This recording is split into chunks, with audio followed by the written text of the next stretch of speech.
Marvel acquires the rights to the Hulk and Namor from Universal, a solo Hulk movie with Ruffalo on the way. I'll break down why this is awesome, but also why it's not. Yo, YouTube, what's going on? Comic John here. Welcome to another news brief. I am your host, your director of distraction, your coordinator of confusion, John Hassinger, and it is an absolute privilege to have you join us from all over the globe each week to discuss, debate, theorize, and mostly celebrate everything we love in the comic book, movie, and TV world. If you're new to the channel, make sure to like, subscribe, tell your grandmom, and let me know in the comments what you think Feige should use from the comics in this potential new solo Hulk movie. As of right now, they are just rumors, and the typical, sources are reporting this as a rumor. This is something I can't stand about the news. They report things as rumors, so it's basically just like maybe. Nothing's confirmed. I haven't heard anything from Marvel, nothing from Feige, nothing from Ruffalo.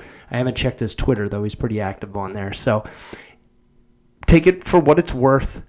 But either way, if it's true or false, I'm going to kind of break down why doing a Hulk solo movie seems to be not the right move. We all remember the first attempt at a solo Hulk movie in 2003 with Eric Bana and Jennifer Connelly. It was basically a 2-hour-plus movie that gave us 10 minutes of the Hulk. And it was 2003, so the CGI wasn't perfect yet, but it wasn't bad. It actually looked legit at times. But again, we got like this much of the Hulk. In 2008, The Incredible Hulk with Edward Norton and Liv Tyler. Again, we only really got this much of Hulk. About like 20% of the movie was really just Edward Norton running through the streets of some foreign country. I can't really remember. I only saw it once. It was good. I liked it, and I loved the ending where he's meditating and he opened his eyes and his eyes were green. I took that as he is figuring out a way to channel both of them at the same time, Banner and Hulk. Again, that's 2 solo Hulk movies. The Incredible Hulk, technically part of the MCU. And also, after 2008, after the movie, there was a whole bunch of animated Hulk, movies, cartoon movies, which actually one of them was really good. And in the cartoon world, Hulk works. Hulk is, a no-brainer because you can do anything. But in film, in cinema, as Scorsese says, it gets way more complicated. And I just don't know how you're going to do a whole movie with this character who everyone at this point just wants to be the angry green rage monster who, when angry enough, cannot be stopped. Now, we all remember Thor Ragnarok, and in my opinion, Taika Waititi did the perfect version of the Hulk. He wasn't in the whole movie, but he was definitely a major supporting character, and he even was kind of like this realized sort of intelligent Hulk. Like he was kind of like caveman Hulk, like he understood language, he could speak, he could communicate, but it was kind of, broken English, and he got angry real easily, but he also got really sad. Here's the pros and cons, okay? These are the pros and cons that I came up with. The cons. We'll start off with the cons first. You just can't have a character who is just literally unbeatable, unstoppable as your main character unless he has major flaws. And that's why, and I know this is unpopular, that's why I really enjoyed the way that they used the Hulk in the MCU. He can't be a solo guy. You can't do a trilogy with the Hulk, but you can spit him in and out of every movie as the big Hulk, as the bodyguard, as the security of the Avengers. In all the Avengers movies, we got little drips of backstory and insight into Bruce Banner and Hulk's kind of struggle that they have. In Ultron, it was he couldn't get mad. Infinity War, he got mad, but he got beat. And obviously, in Endgame, Professor Hulk, here we are. Now, if they do a solo movie, it's going to have to be Professor Hulk. Too many questions for such a character that is all digital. He's completely digital, CGI. They put the dots on Ruffalo's face to get his facial, expressions and kind of match the eyes and everything with the Hulk. But that would take forever. It would take too long. And to have a whole movie based on a half digital character for half the time if we're lucky enough to get Hulk in 50% of a solo movie, considering we usually only get him for like 10 to 20.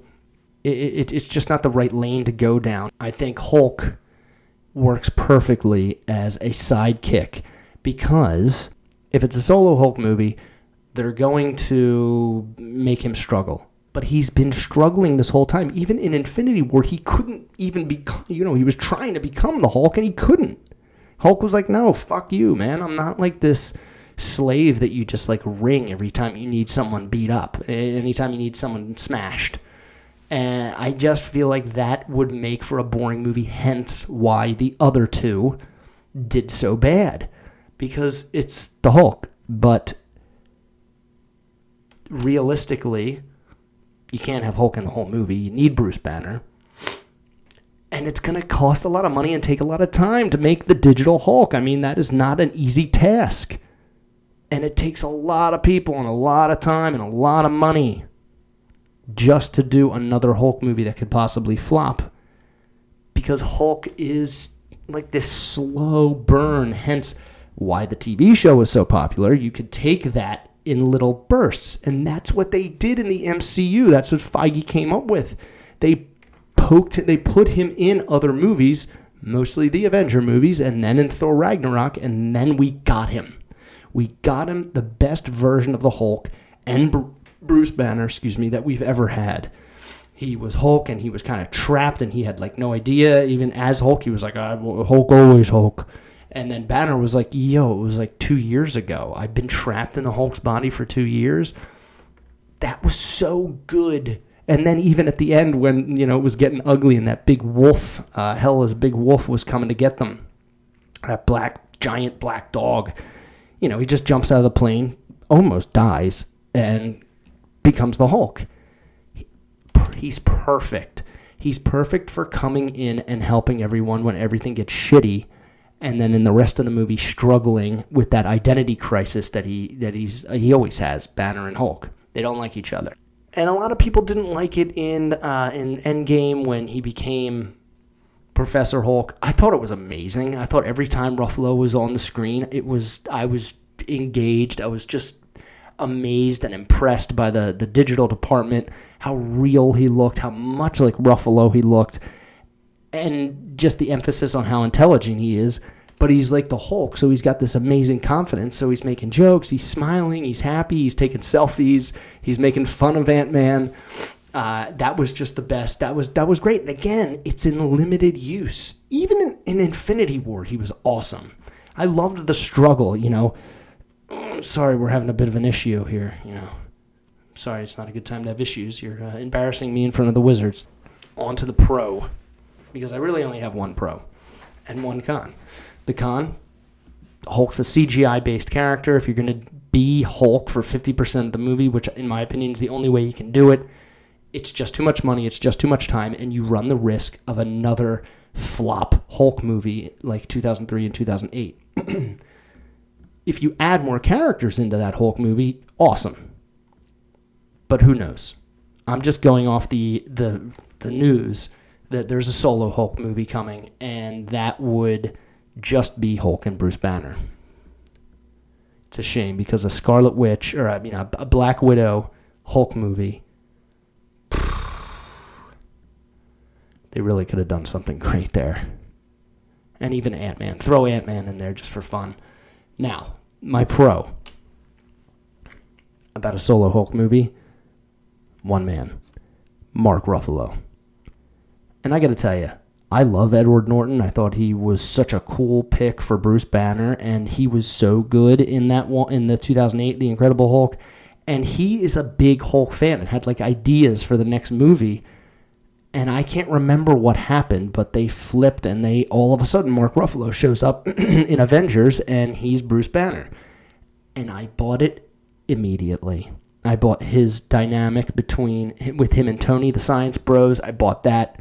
I bought him and Scarlet, or him and Black Widow. I bought it all. Even him and Thor kind of like going at. But anyway, Mark Ruffalo is so underrated as the Hulk. Maybe he's not, but in my opinion, I feel like he doesn't. If they give the Hulk a solo movie. And here's my point. I put this at the beginning of the video. My question: what should Feige pull from the comics to do a solo Hulk movie that would make the most sense? And in my opinion, Planet Hulk. You need to do a take on Planet Hulk, because let's remember, he was on Sakaar for 2 years. Now that is kind of a bit of a take from Planet Hulk, where the Illuminati. So it's Tony Stark, Reed Richards, Mr. Fantastic, Doctor Strange, Prince Namor, Black Bolt, Doctor Doom, and Magneto. Again, guys, I'm not an expert. I'm just a huge fan, and I know about the Illuminati, and I've seen Planet Hulk, the animated video, and I have the comic books right behind me. But I can't remember how they came to the conclusion, other than, like, it was just like it was after Age of Ultron. They were like, yo, he's just too much of a risk. We have to, like, send him away. So they send him away. And in Age of Ultron, Hulk just leaves on his own, and that's how he lands on Sakaar. This movie shows those 2 years of him on Sakaar, or the Illuminati shows back up in this Hulk movie, and that whole movie explains why they and how they figure out how to get him on a ship and ship him off to Sakaar. Actually, that would be half the movie. Half the movie is the Illuminati. Obviously, Stark's dead, but you introduce Reed Richards, you introduce Prince Namor, Black Bolt, Doctor Doom, and you bring Magneto back in, and Doctor Strange is the one that brings them all together, and they say, look, Hulk is a massive liability. Bruce Banner is, like, losing it. He's running out of control. Maybe he's having a hard time staying smart Hulk, whatever it is. Tell me that story. Show me all those characters in some room or, at Avengers headquarters going, how the hell do we get him out of here? Because he's going to end up causing us more harm than good. They get him out of here. He arrives on Sakaar. Jeff Goldblum is still there. And take it away. That would be it. Because in order for the Illuminati to get him out of there, he'd have to be Bruce Banner. He couldn't be Hulk. There's no way they're going to pull that off. So they get him as Banner. They ship him out to Sakaar. He gets to Sakaar, and maybe even in the ship, he becomes the Hulk, and he smashes out of the ship, and he somehow lands on Sakaar. And here we go. Enter Beta Ray Bill. Enter the Asgardians of the galaxy, and we have a killer Hulk solo movie that, again, doesn't even need to take whatever happens to the Hulk in that story and take him somewhere else. However, if you know the comics, he does come back, and he rips shit up. World War Hulk. He comes back, and he's looking for Stark and Richards and Strange and everyone who sent Banner on that ship to exile him. And he wrecks shop. And that's what we've all been wanting. Now look, Hulk only makes sense because of his strength and his power. It only makes sense for him to be struggling with all that power because he's about to kill all of his friends, all of his teammates, all of his co-workers, whatever.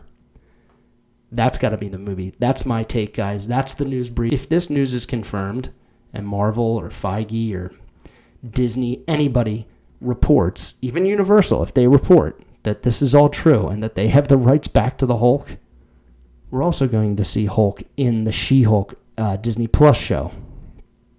But for now, they are simply rumors, guys.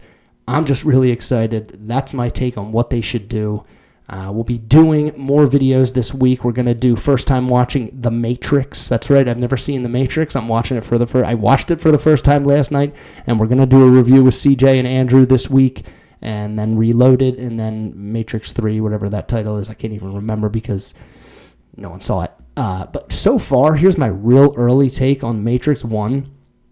I think it's most likely one of the most flawless movies I've ever watched. Now look, me personally, there's things that I just didn't like, but that's just me nitpicking on surface shit. This movie is so good. Now, I have a ton of questions for everybody. Well, for CJ and Andrew, and we'll answer that on Wednesday's show, First Time Watching. Thank you so much, guys. I will see you in the next video. I love you. Oh, hey. Make sure to like and subscribe and leave a comment and hit the notification bell. And if you're finding me for the first time, I do trailer reaction videos, hot take movie reviews, news briefs on anything Marvel, DC, Star Wars. You'll love it. Thanks.